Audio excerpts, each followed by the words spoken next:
Oh my god, he cockblocked her.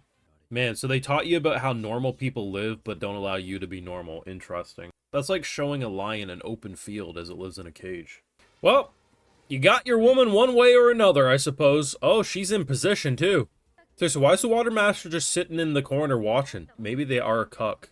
I'll make that the headcanon on why they're waiting for this to all happen and not attacking in the middle. Bro literally just had a Leon S. Kennedy pun. Fucking one-liner. Oh. We can never have too many romance options in these parts. We need the 100 girlfriends who are really our backups. They'll teach you. I made your life pleasant. Oh. We're just casually on a shark. We're the Shark Master. Okay. Are those what is that?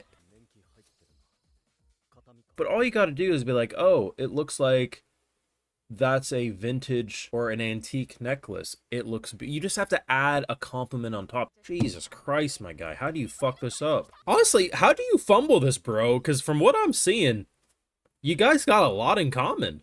Oh my god, he cockblocked her. Bruh, no, of all the... I thought maybe he would have been too forward, but even then that would have probably worked with her in this moment. Have you ever seen a main character take a loaded gun and willingly pull the trigger and say, how did that happen? Because that's what we just saw. Guys, the 100 friends who really loves you is not what I was ready to sign up for, but I'm here for it. Those are some of the highlights. You want to catch full live reaction, head over to Patreon. Jesus Christ, man. The worst part is there's ways to coach this man into using his inexperience and nervousness, and he can secure a goddamn harem that could rival Renteros. There was literally just the Saikuno example. It works. But here's the thing, right? On one hand, I can respect it. Bro's inexperienced, he's fumbling, he doesn't know what he's doing. He's like, I'm just trying to be casual, I'm trying to have friends, see who I click with the most. But in his dumb little mind, he thinks, okay, I'm gonna keep it casual, I just want to be friends, and then maybe that friendship goes somewhere. And that dumb motherfucker thinks that also means he doesn't still attempt to find other people. Bro literally just had to say, and sit down, because some of you need some goddamn relationship coaching.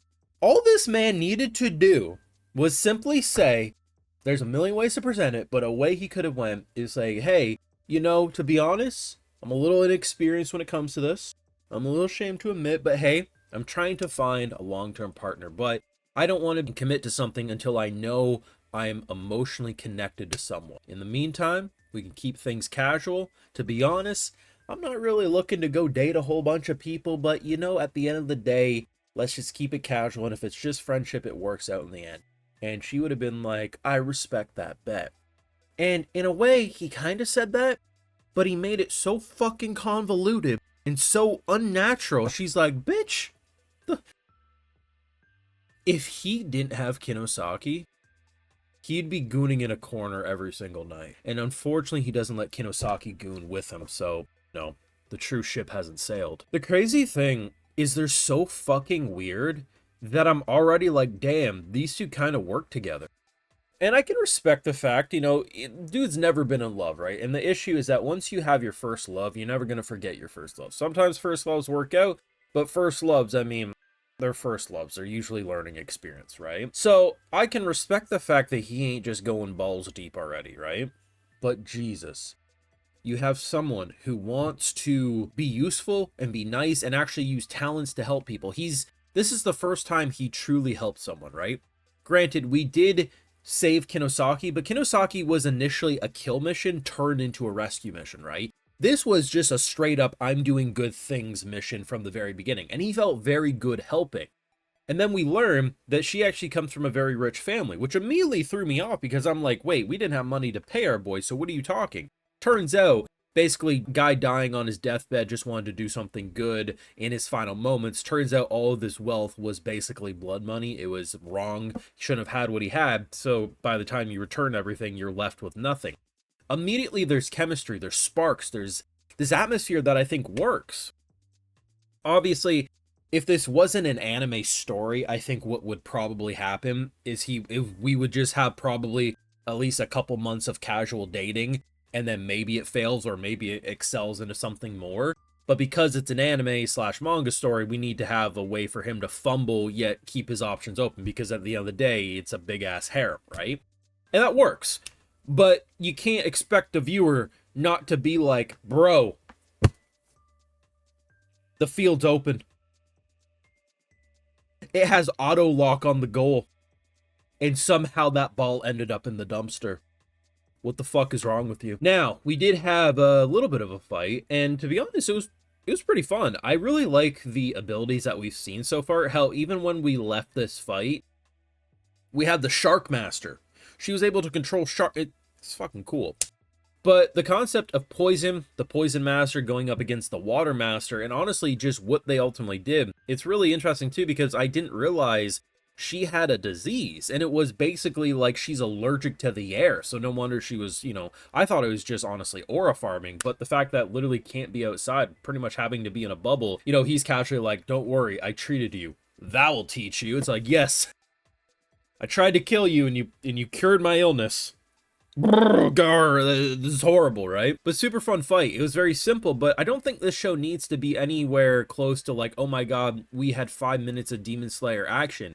You can give me a couple minutes here and there spread throughout a slice of life dialogue episode about some dude who wants to find love but also is like in these life or death moments, and that works perfectly fine. The show isn't what I expected it to be, but also I wasn't exactly sure what I wanted out of it, because all I heard was that every arc there was a different love interest, and I guess I interpreted it initially like the way it was presented to me. I thought I understood it as every arc he needed a different love interest for a mission, and I guess in a way that is kind of true given, you know, how it's been directed. But no, it's like, it's basically functioning like a straight up harem, but I guess with more honesty, because bro's not a player. He's honestly too ignorant and, you know, innocent to be a player. And to be honest, I generally wonder, the 100 friends who really, really love you, how many cat scratches are going to come when, because certain personalities are going to link really well. But look at this personality.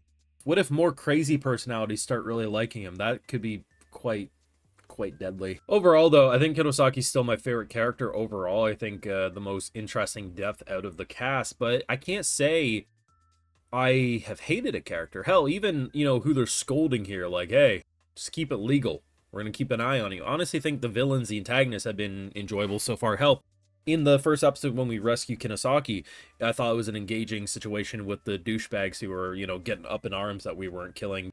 Best bro? I'll say best bro, because simultaneously best boy, best girl, right? Best bro.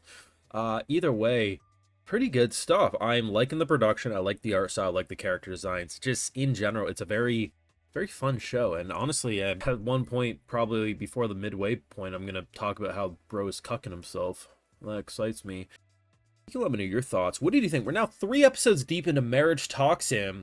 How are you feeling about this one? You gonna keep on watching it? Some people follow that 3 episode rule. I don't. I follow the once it bores me, I drop it mentality. But let me know, because I think the past 2 episodes have definitely really sold me beyond just enjoyment with the first episode. But let me know what you're feeling down below. Make sure you drop a like, share, support, subscribe, ring that bell. And you know what? Patreon full live reactions do live over there, among other exclusives, because I love to give those video shouts, because my patrons are what make it all possible over here on YouTube. Alright, so today we've got DYR, Isil Sedera, Jacob McCarthy, Divine Tank, Chris, Umpmeister, Kieran Dean, Shadow. We also have Armana, so I appreciate the support. Please take care, and y'all have a good one.